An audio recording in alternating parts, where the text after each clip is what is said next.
Welcome to the first MCube seminar in 2022. Our speaker today is Chris Snyder.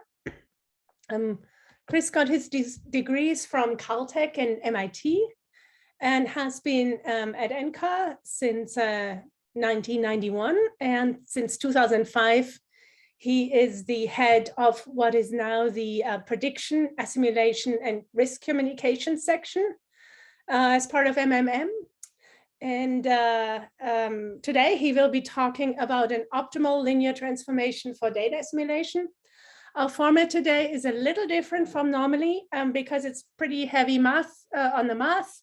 We will actually have 3 sections with question and answers. So we will, after about 12 minutes, stop and take the first round of questions. With that, I'm very excited to have you speak, Chris. Go ahead. Thanks, Judith. So this is joint work that I've been doing with Greg Hakam, University of Washington, and I'll just dive in. Let's see what we're doing here. Okay, so I don't usually sort of give an outline, but I want to start this one, this seminar with an outline. It's a bit of a meandering path, and so maybe it will be easier to kind of follow along if you know where this is going. So I'm going to start off with sort of what I'm calling a very easy data assimilation problem. It's basically the easiest one you can do. And that's going to kind of come back later as the basis for more complicated things. Then there's going to be a second section, which is a bit technical, and data assimilation experts may appreciate it, but I've tried to elide most of the details, but if you're getting tired of it, hang on, it will be over. I'm going to talk about ensemble data assimilation and linear transformations. And that's really going to motivate a certain linear transformation that turns out to give the Kalman filter a very simple form. That's what I'll talk about in the third section. This form has been in the literature in the past, but I didn't know about it, and I think it's really useful. So that's kind of the main point of the talk, is to kind of present this really simple underlying form of the Kalman filter, or in general, linear Gaussian data assimilation. And then I'm going to close with some thoughts about information from observations. So this simple form of the Kalman filter kind of facilitates thinking about and measuring information in ways that I'll talk about. Okay. So I don't know why I'm not getting.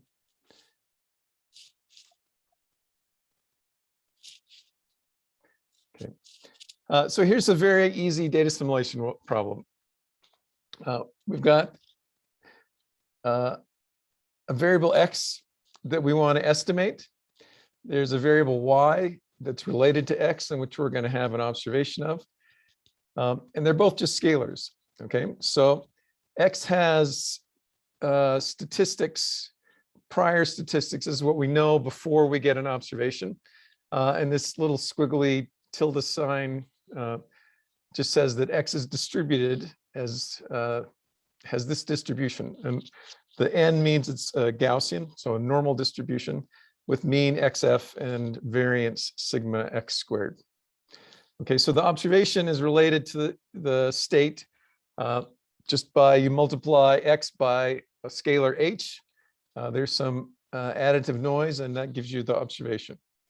And the additive noise is also normally distributed, mean 0 and variance sigma squared epsilon. So this is really the simplest data assimilation problem you can imagine. It's pretty easy. I don't know. Let's just do this.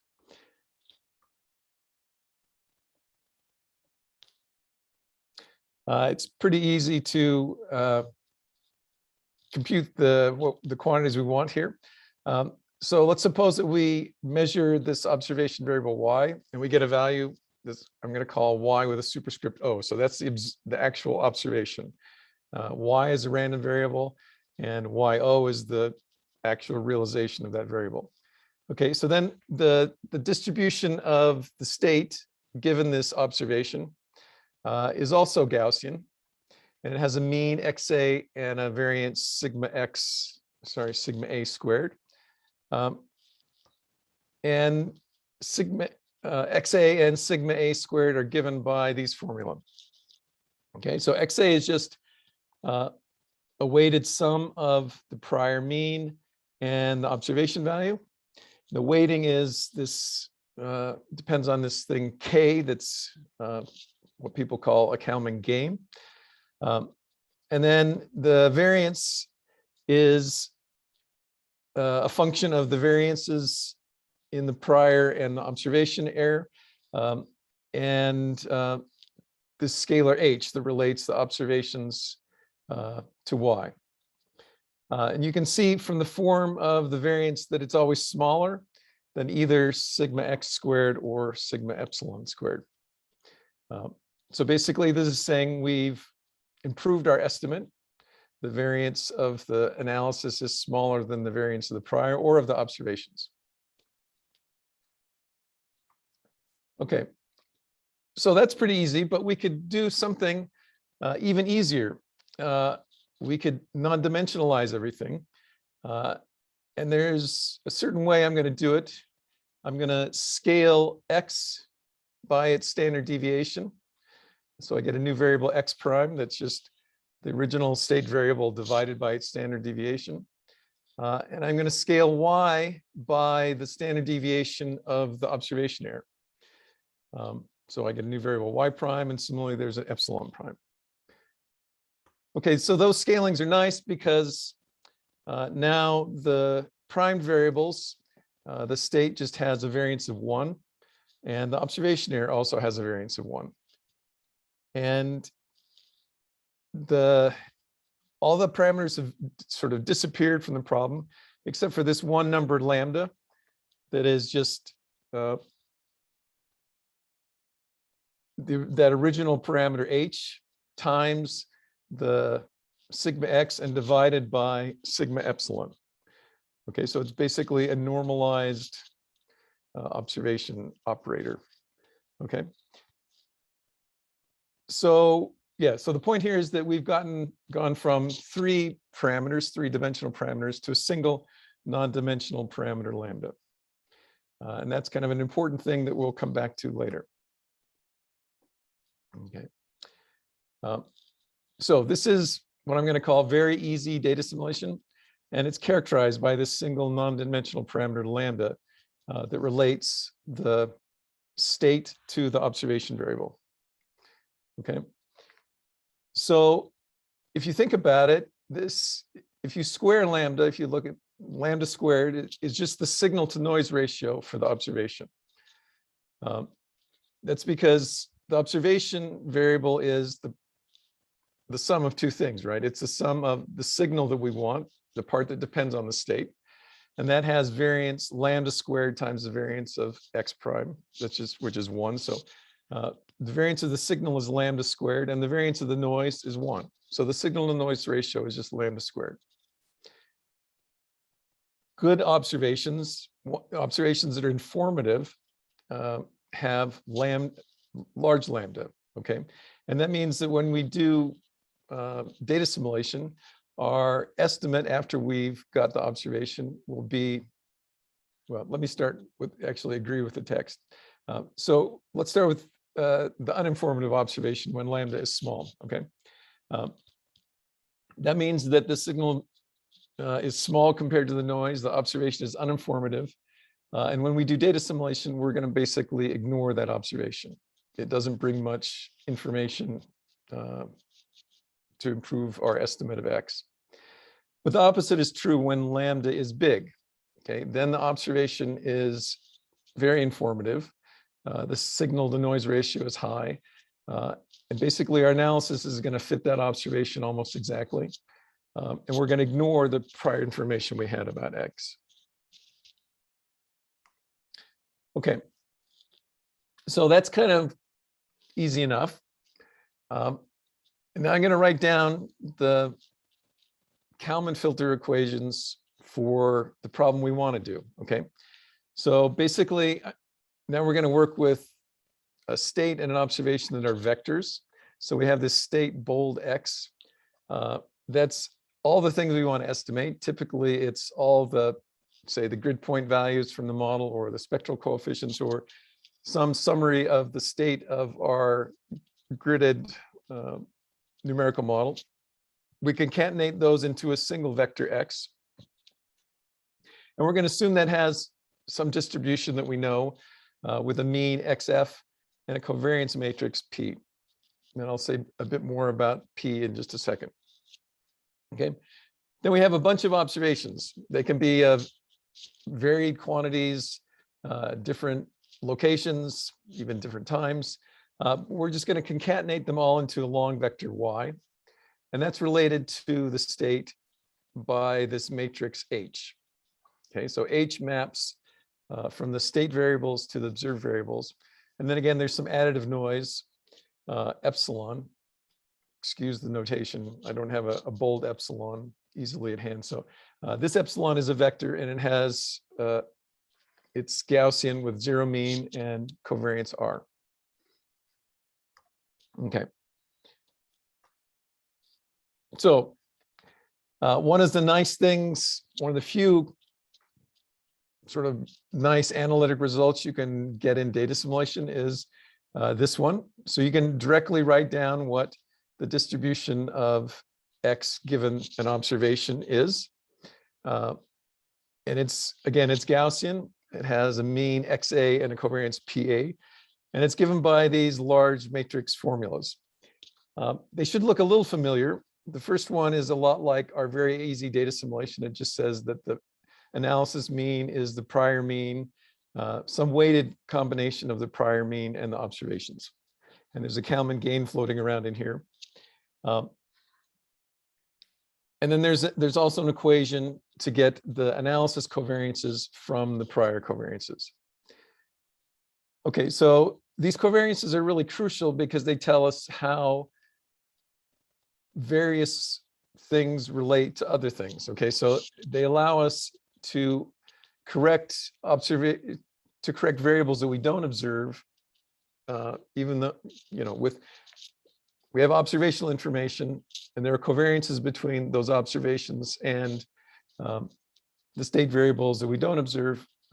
Those covariances allow us to update these unobserved things. Okay, so it's really important to get those right.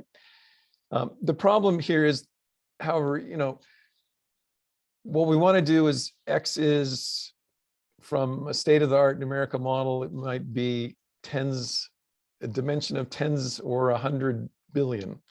And Y could be very close to that same size for the global observing network.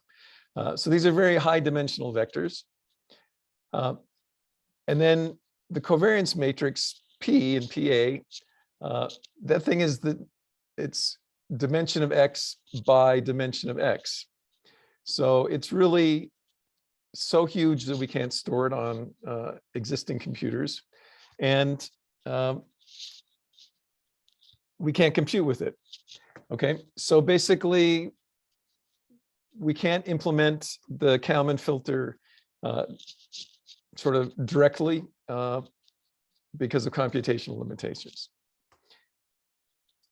Okay, so that leads us to what's called an ensemble Kalman filter. And so here the idea is that instead of working directly with these huge matrices, these huge covariance matrices, we're going to employ ensembles of forecasts and analyses. So if our ensemble size is not too big, then the storage and computation are feasible even when the applications are high dimensional. And so what we're going to do is, in those equations for the Kalman filter on the previous page, we're going to just replace the covariance matrices that appear. So there's a P, there's a PHT, and this HPHT floating around. We're going to replace those with estimates from the ensemble of forecast, the sample covariances.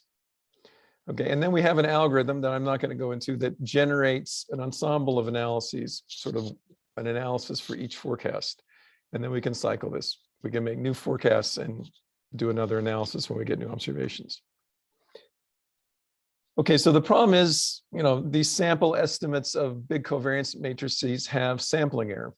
And if you don't deal with that and you're doing high dimensional problems, then this doesn't work.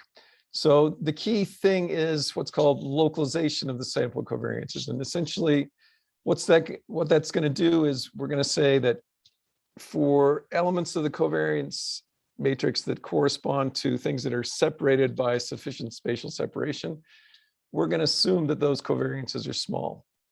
And that assumption, so basically down-weighting those elements of the sample covariance, is sufficient to make this whole algorithm work really well. Okay, so I'm going to stop there and take some questions. This is partly because, it's a long hour to just sit there and stare at me talking. So feel free, if there's anything unclear here, please speak up, or we can just have a couple of seconds of relaxation. Yeah, so feel free to raise your hand or type in the chat.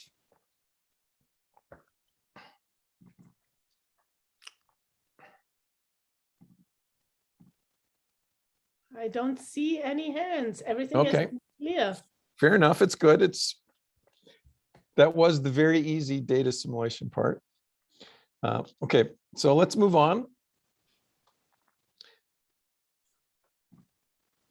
Now I'm going to talk about kind of the meat of the matter that here is how linear transformations and data simulation kind of work together.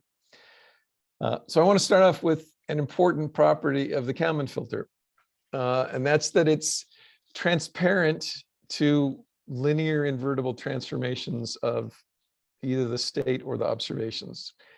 And what I mean by transparent is that if you've got a given data simulation problem that you've written down, like we just have, you're free to do a transformation of the variables, both the state variables and the observation variables, a linear transformation of those that's invertible, and then do the update.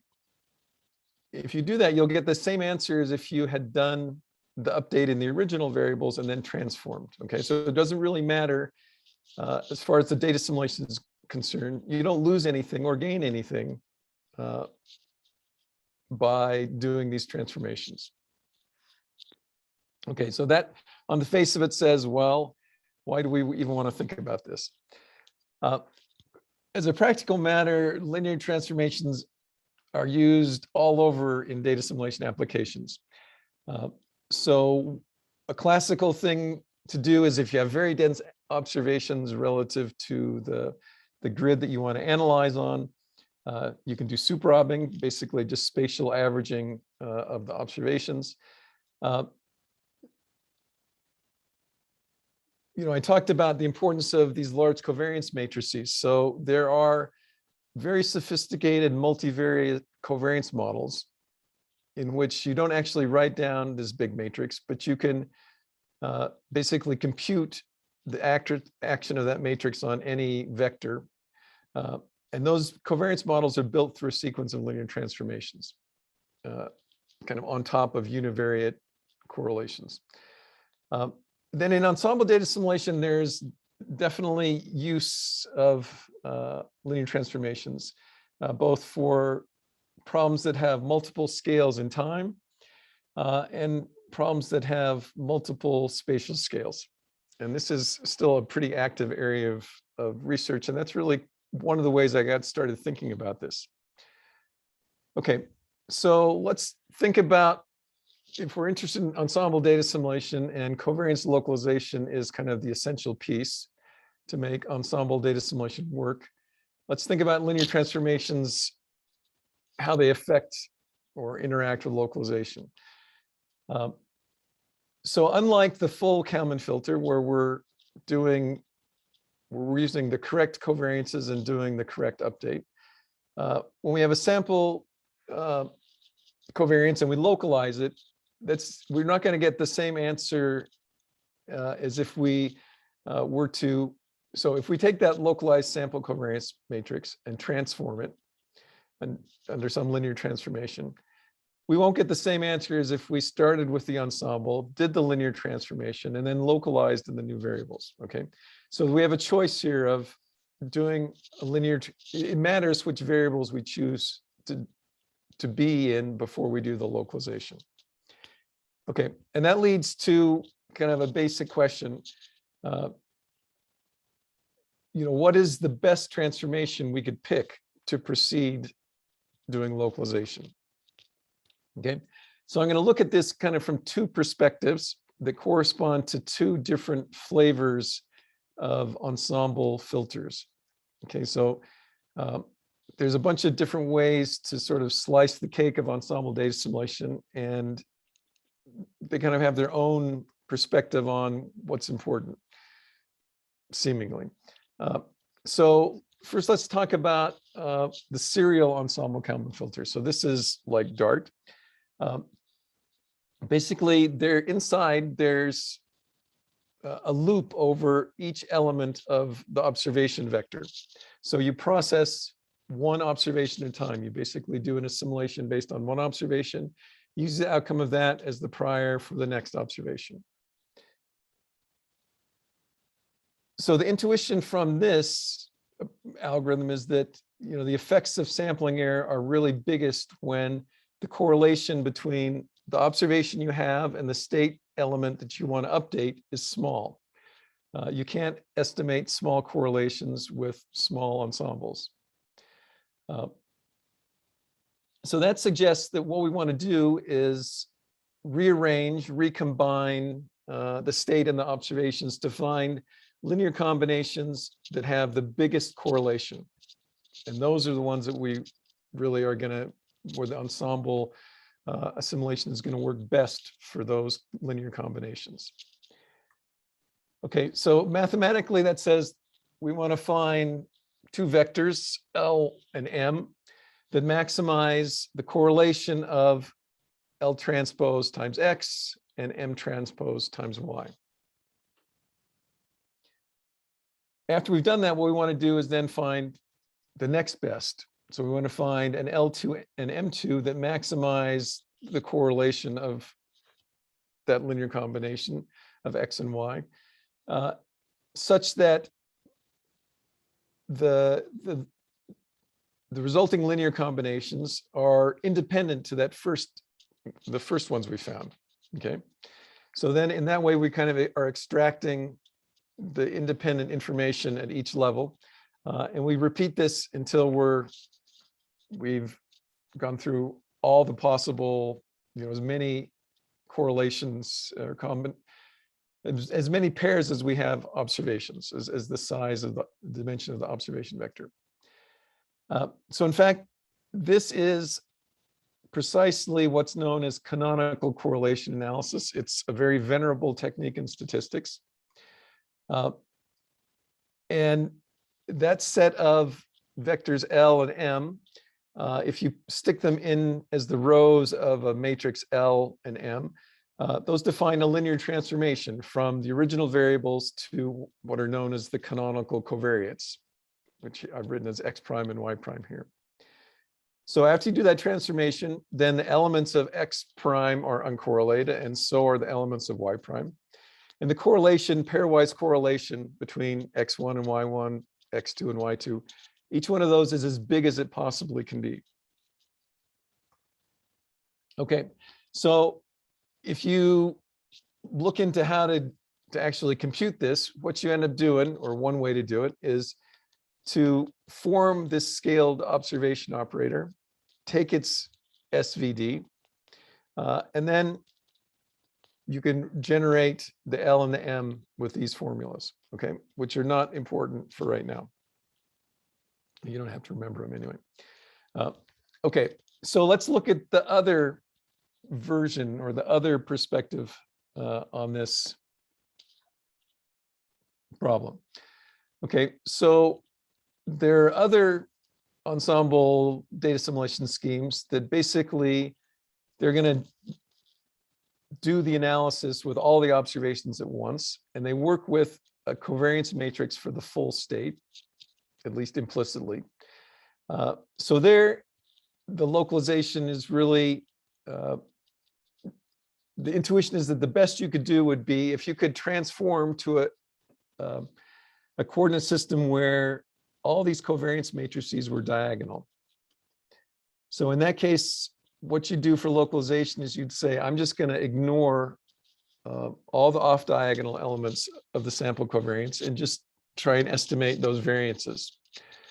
Okay, if I could find this transformation that would get me to a coordinate system where all the matrices are diagonal. Okay, and in fact, you can do this. Okay, so the way you do it is, the first thing you do is whiten both the state and the observation vector.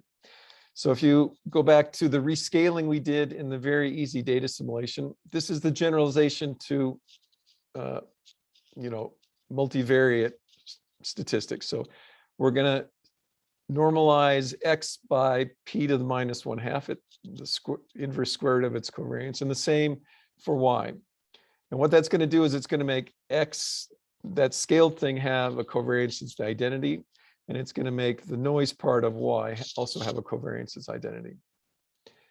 And so then we can do one further rotation. If we just worked in these sort of scaled variables, we would still have a non-trivial sort of observation operator relating the state and the observations. So we have the freedom, we can preserve those diagonal covariances if we only do rigid rotations in this new coordinate system. And so it turns out if we choose to rotate based on the left and right singular vectors of this scaled observation operator, we can also diagonalize the observation operator. And we end up with exactly the same transformation that we got from the other perspective. Okay, so basically, both ways of looking at this kind of drive you to this transformation. And I'm going to come back to that kind of in the third part of the talk. So just let me show you that this actually improves localization. So I'm going to do a one-dimensional sort of simulated example. So this is one spatial dimension. The prior covariance is just isotropic. I'm sorry, it's not isotropic, it's homogeneous. So the statistics are the same at any location in the domain. And then we're going to take regularly spaced point observations of the state with some unit variance Gaussian noise on top of each one. So this picture just shows a realization of the state in black, and then observations, point observations with noise from that state. Okay, so we take one realization of the state and say that's what we want to estimate, that's the truth. We generate observations from that, and then we also draw an ensemble from the same distribution for the state, and we run various ensemble data simulation schemes. So here's the results we get. The red curve, let's just consider the solid curves. Those are the posterior mean squared error normalized by the best possible, the actual Kalman filter posterior mean squared error. So the best you can do on this plot is to get down to 1. And there's 3 mean squared error curves here. Their mean squared error is a function of ensemble size. The red one is where we do no localization at all. The blue one is where we do a localization that's just a function of distance, and we tune the sort of the radius of localization at each ensemble size to give us the optimal mean squared, the best mean squared error we can get. And then the green curve is where we do this transformation to the optimal coordinates. And then when we do the ensemble data simulation, we just zero out all the off-diagonal elements of the sample covariances. So you can see that doing the localization in this optimal coordinate system is significantly better, which is nice. And so we conjecture that actually this is the best, this is why we call it optimal, that this transformation is the best you can do. There's no way to do better. But that's just a conjecture, and all we have is numerical evidence, like I've just shown you, that it's better than other things that we can come up with. Okay, so I think that's the end of part 2, and we're in good shape. So questions on that? There's one chat I see. Yeah, Christo is having a question. Go ahead, Christo, unmute yourself. Hi, Chris. Oh, and please tell me how to pronounce your name. Yes, Christo was the correct one. Thank you. Chris, I have a couple of follow-ups on the second part. I'll start with the super robbing that you commented on as one example of a linear transformation. Typically, what I've seen in data simulation theory and algorithms is that the way that we account for super robbing is to just inflate the observation covariances. And correct me if I'm wrong, but you suggested if we do linear transformations on the state or the observation variables, then the Kalman filter solutions would be essentially preserved, or would be at least isomorphic, I would assume. Is there any way to more rigorously account for super robbing of observations that will modify the corresponding update solutions in a way that would be not ad hoc? So we wouldn't just choose a inflation factor based on our experimentation, but actually we can derive it from theory. So yeah, I mean, superobs, the Kalman filter result doesn't directly apply to superobs because you're averaging it's not invertible transformation, right? There's a part of the observations signal, if you will, that you've thrown away by averaging. So, that said, if the observations were kind of sufficiently, how do I say this? If you just supposed you had n replicates of an identical observation kind of in a box, then you could simply average them and take 1 over, give that average a variance that was the original variance divided by the number of observations you averaged over. And that will be exactly the right thing to do. You haven't, lost anything in that case. But in reality, when you superob, you've lost a little bit of spatial information, albeit, at a scale that you probably can't resolve in the model and you probably don't care about. Does that answer the question? Yeah, I think the critical point here was that averaging is not invertible, so it wouldn't apply to the theory that you presented. I think that answers my question, and perhaps I'll give an opportunity for Bill to ask his question, and then I can chime in with another one. Sure. Yeah, Bill, go ahead. Yeah, say, Chris, is the localization length scale, does that change very much from the unoptimized scheme versus the optimized scheme? And does it depend in both cases very much on the ensemble size? So the optimized scheme, basically the localization scale is in some sense 0, right? So all I'm doing is I'm throwing out everything off the diagonal in the covariance matrix. I'm setting those to 0. And so there's no, it's the same for every ensemble size. There is something additional that you could do that could improve that algorithm. But that would, kind of look at the variances on the diagonal. So for those trailing directions, I'm getting ahead of myself. Those trailing directions have the sampling error is bigger, is more important in those, and you might want to not assimilate or assimilate with a smaller gain the lower ranking directions. This will make more sense in 15 minutes, I think. I know that didn't make any sense at this point. So Christo, you had another question now, or do you want to wait 15 minutes? Go ahead and ask it now if it's relevant. Yeah, I think it's relevant to the discussion on some of the whitening of the state and the observation variables. Chris, I was wondering, you mentioned that there is a way to whiten the state and observation variables in such a way that the observation operator becomes an identity. That reminds me of the joint state observation approach, in which we can essentially do a mathematical trick such that nonlinear observation operators are treated, can be represented with a simple matrix containing 0 and 1. Is there any relation between the two approaches? Because in both ways, we are able to use highly nonlinear operators and use them in an algorithm that will give us the best optimal solution. Is there any relationship between the two approaches? No, that's something that's different. So when you do the joint state, there's still non-trivial cross correlations between everything, between the state variables and those appended observation variables, right?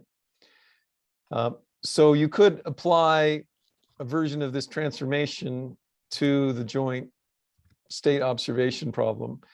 And then you'd end up with just a single big matrix that was diagonal.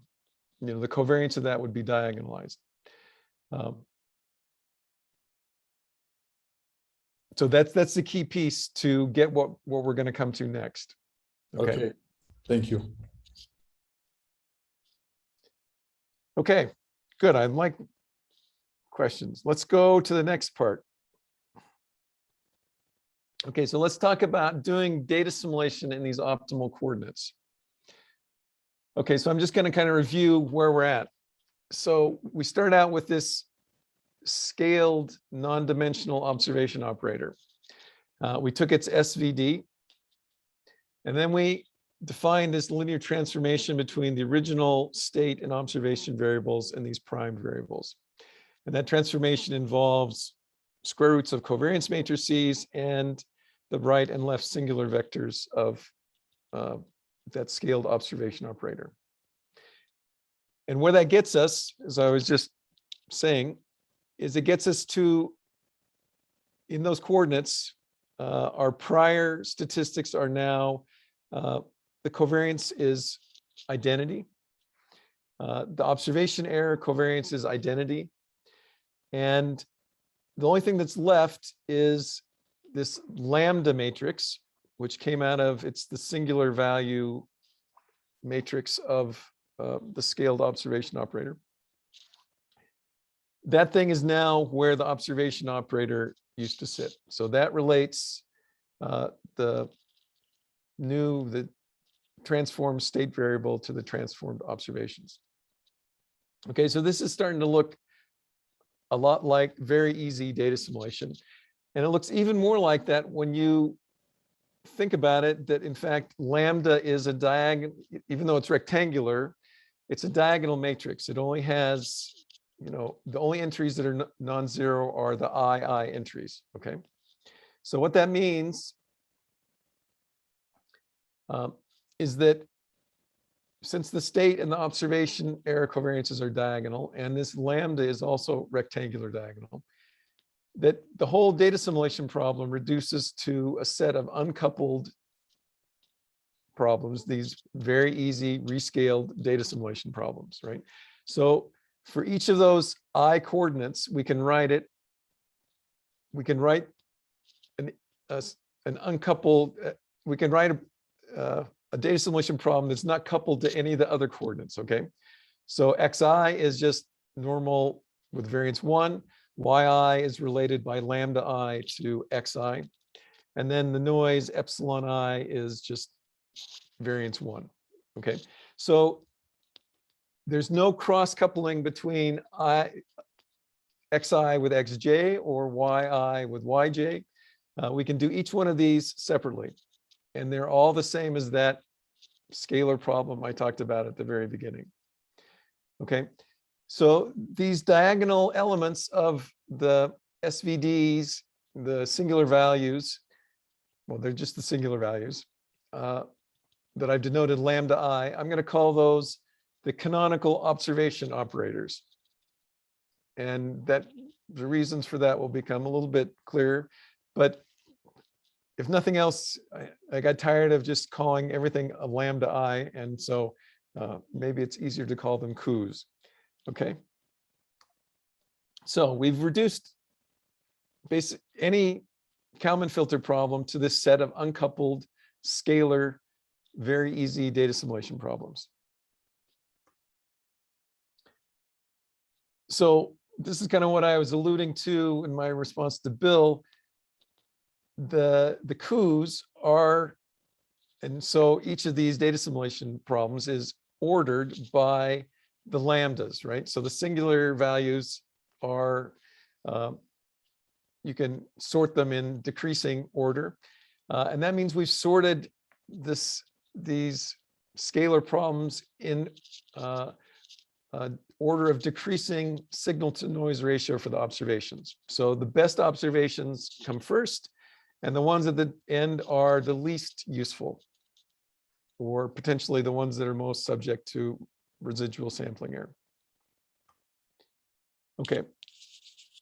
So since we know how to do the very easy rescaled data assimilation problem, we can just write down the analysis mean and the analysis covariance. And yeah, the gain is now lambda I divided by lambda I squared plus 1. It's just a scalar.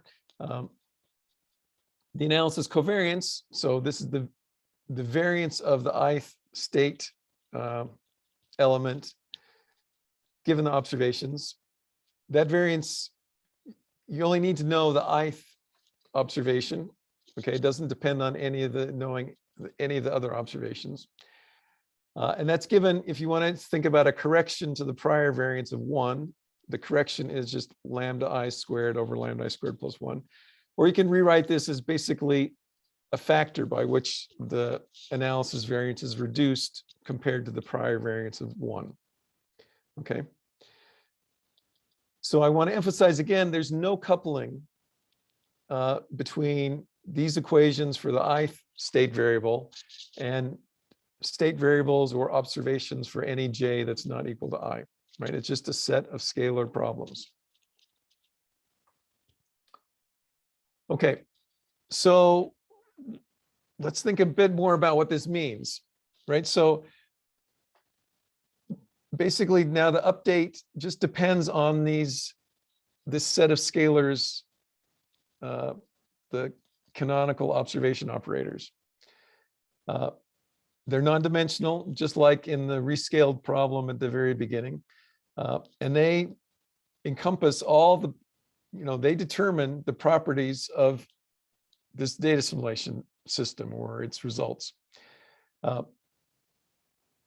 Basically, anything that's independent of linear transformations is going to be a function only of these coups.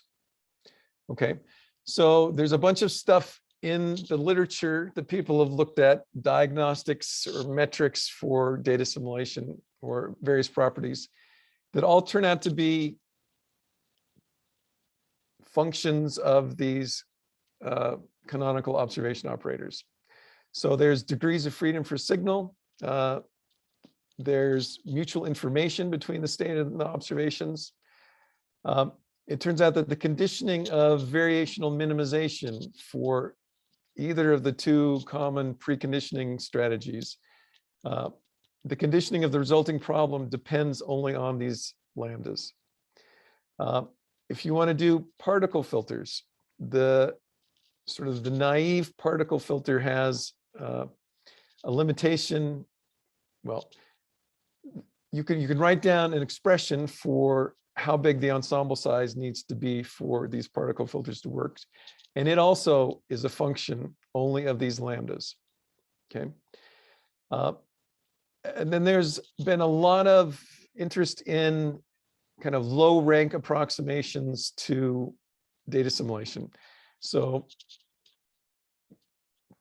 to identify kind of from the data and the information you have, which parts of the state space is really important to update and which parts you can there isn't much observation information, you can kind of ignore. So all those low rank approximations are based on, the conditions for truncating the expansion are based on lambdas. Okay, so we'll stop there and I can take some more questions.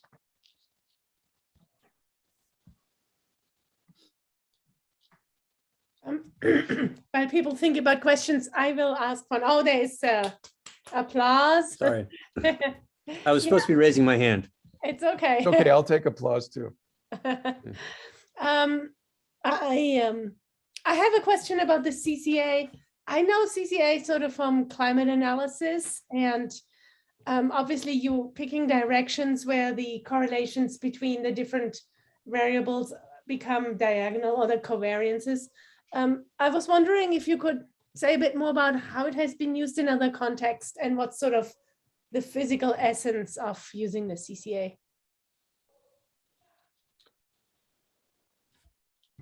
Yeah, I think physics and CCA are, I'm not an expert on this, but I did a little bit of due diligence when I was starting to mess around with this stuff. And yeah, it seems like there's some controversy about how CCA maps onto dynamics, right? If you're doing climate. But for me, the interesting thing here is that, there's one paper in the electrical engineering literature that identifies this link between CCA and the Kalman filter. And, in retrospect, it's kind of obvious, right? That you're looking for, the Kalman filter is all about how the observations are related to the state, and why shouldn't you be able to do this same kind of thing that CCA is doing? But yeah, it's just not a widely known fact, I think.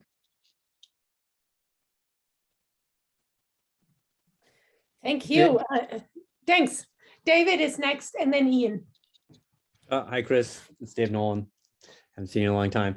Good to see you, Dave. I want to ask about the covariance matrix P, right? So when you build this linear transformation, first of all, that P, you didn't do localization before that, right? You're just using the raw P. Well, so that's, yeah, this is a major hole in the whole thing. Is that Okay. that P should be the Yeah. real P, right? And we don't know it, okay? So Right. this transformation doesn't immediately solve our problems because we can't immediately access it. Now, that said, some of my collaborators have done work towards kind of estimating leading directions of, this transformation. And that does involve localizing sample covariance matrices to try and get at these leading directions. So in the context of like actually doing this with an ensemble Kalman filter, you would actually do the localization to make P first, and then do this transformation. So I'm not proposing anything. I haven't told you anything that is practically relevant to doing ensemble Kalman filtering today. Okay. Okay. I think what I'm telling you is there's this underlying structure that is pretty interesting, and I'm going to kind of at the end say a little bit about how I think it can be utilized. But yeah, I haven't solved any practical problems here. Okay. Thanks for pointing that out. Sorry. So Ian is next. So Chris, how much do you have left? I can abbreviate it. Okay, I think discussion is I'm just trying to see. Yeah. So Ian, go ahead. It was just, my question was answered by the last one, so. Oh, okay. So that's why your hand is down. Okay, Chris, back to you. Okay, so this last part is just a bit of an essay more than a well-reasoned argument. Okay, so this relation, some of these properties I talked about, like degrees of freedom for signal and mutual information, they concern what information there is in observations. And so this kind of poses the questions, well, how should we measure observational information? And even, what do we really mean I put information in quotes. What do we really mean when we say observational information? So let me just kind of riff on this theme for a little bit. So first, I would say these coups are clearly related to information, right? Lambda I squared is the signal to noise ratio for the ith observation. It's a measure of how much that observation is going to affect your estimate and improve it, right? Then it's also clear that, formal metrics, like I said 3 slides ago, like mutual information, those are functions only of these coups. Okay, so if, when you get down to this diagonalized problem, all that's left are these lambdas, and that's what determines the mutual information. Okay, so there's some link here between the coups and information. So let's ask what do we want, what properties do we want information to have? The one I'm going to claim we really have to have is that we'd like any way we measure or define information to be independent of linear transformations, invertible linear transformations. So that's encompasses, we don't want to have our, the information we're assigning to observations be changed by changing the units that we measure the observations in. That clearly shouldn't matter.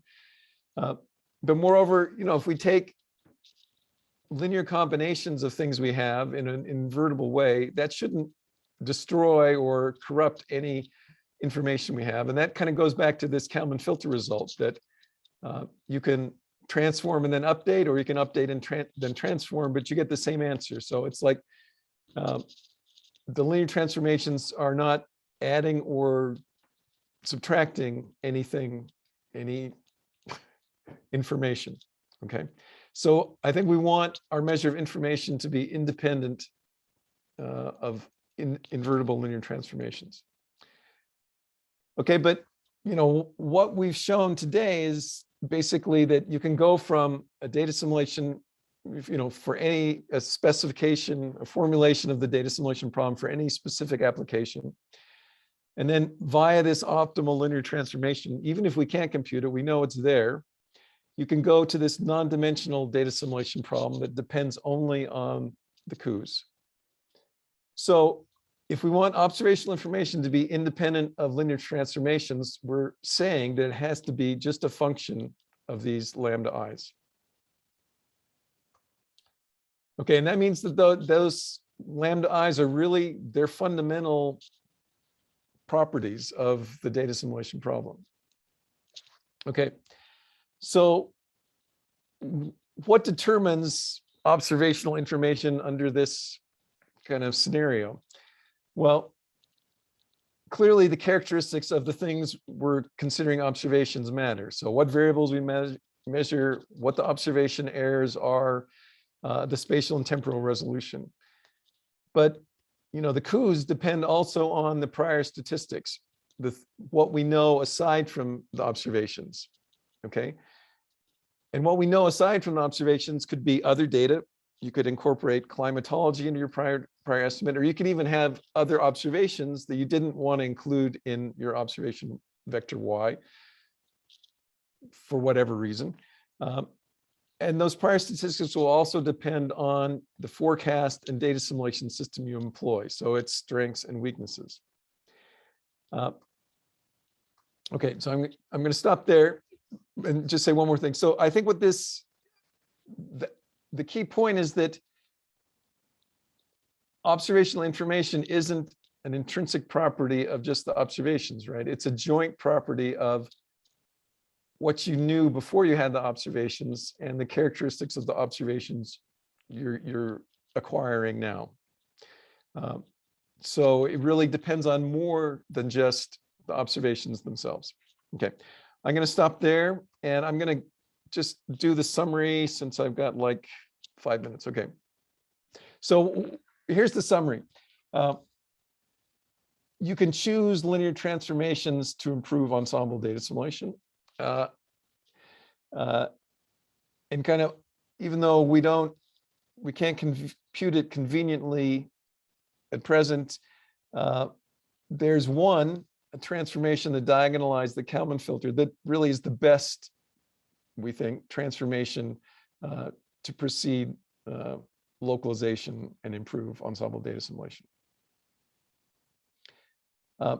So this transformed form of the update equations is really fundamental, right? It's the non-dimensional version that's independent of any linear transformations you want to do on the state. And it identifies this minimal set of parameters, the coups, that characterize the data assimilation problem. And in particular, any measure you want to think up for observational information should be a function only of the coups. Okay, so what can we do with this? So there's a paper by Travis Hardy and Tellis that looks at some ways to approximate these transformations. I wouldn't say this is the final word on this, but it's a start. One nice thing is that everything I've talked to you about generalizes directly to doing four-dimensional problems. So we can have observations in state distributed in time as well as space, and there's nothing new that comes out of that. You can just turn the crank on it. This diagonal update means that there's analytic and asymptotic results that you can get at in those variables because of this particularly simple form of the data assimilation takes in the transform variables. So one thing I'm working on right now is kind of revisiting how sampling error affects ensemble filters. Using these transform variables also immediately lets you do high dimensional simulations, right? So you can simulate from a high dimensional Gaussian and test data assimilation algorithms that are supposed to work in that case, okay? Because instead of simulating the whole huge covariance, you just have to do the diagonal stuff, right? And you know that's, yeah, I'm gonna stop there. So one interesting thing is I think there's a similar approach that you can do when the state and the obs are not directly related by a known observation operator. So one application of that is if you have parameters that you want to estimate, they don't appear, they're not directly related to the observations through an observation operator, but there is a way to do the same formulation that would let you identify coups for the parameters and a given observational data set. And then I think it'd be really useful to know more about the coups and the direction, these singular vectors that go with them for relevant data assimilation problems. Okay, so thanks for attention. I know these Zoom calls are a beast, but I appreciate everybody listening in. Thank you so much, Chris. Thanks to everyone. We had a number of questions during the talk. Anyone right now having to do with the summary and applications? There's lots of clapping hands. Dan has a question. Dan, go ahead. Thanks. Thanks, Chris. This is really interesting. I guess in the SVD solution approach to the kind of classical weighted least squares, which seem to have a lot of the same equations in common. The big question there is where you truncate, where you kind of cut off, I guess, the coups in your language. And the basis, I think one of the bases for making that decision there is to think about minimizing total uncertainty, the balance between the uncertainty you inherit from the observations and the null space uncertainty you get from not having that in your solution space. I was wondering if there's a place in that framework for uncertainty for poorly sampled covariances. And in particular, if you've looked, as you look at the spectrum of eigenvalues from the prior covariance, how prior covariance uncertainty is distributed across those, I guess, V vectors. Yeah, so this is sort of what I was trying to hint at when I was responding to Bill. Those trailing directions that correspond to small lambdas will be corrupted by, for a given ensemble size, there's going to be some threshold at which you ought to start ignoring those trailing directions. So yeah, I think there's definitely a link there.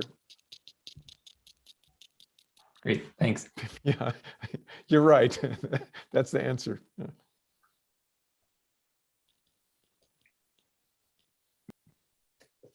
JJ.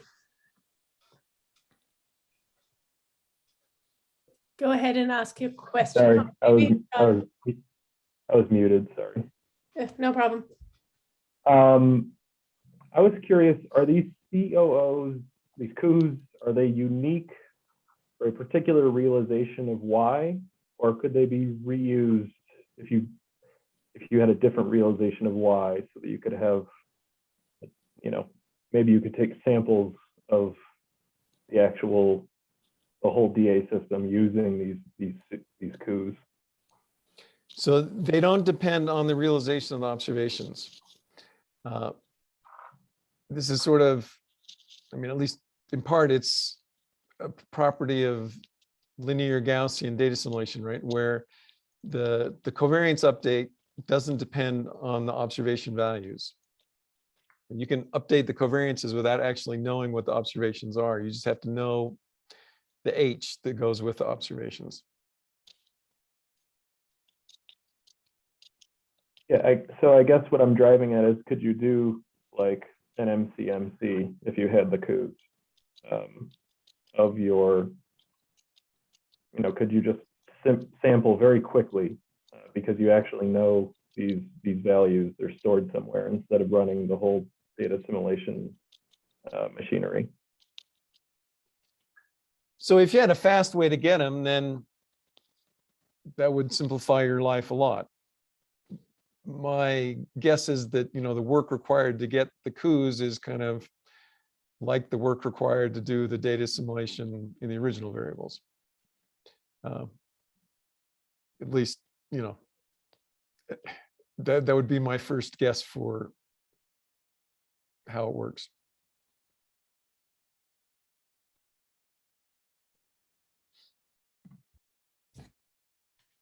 Thanks. Any other questions?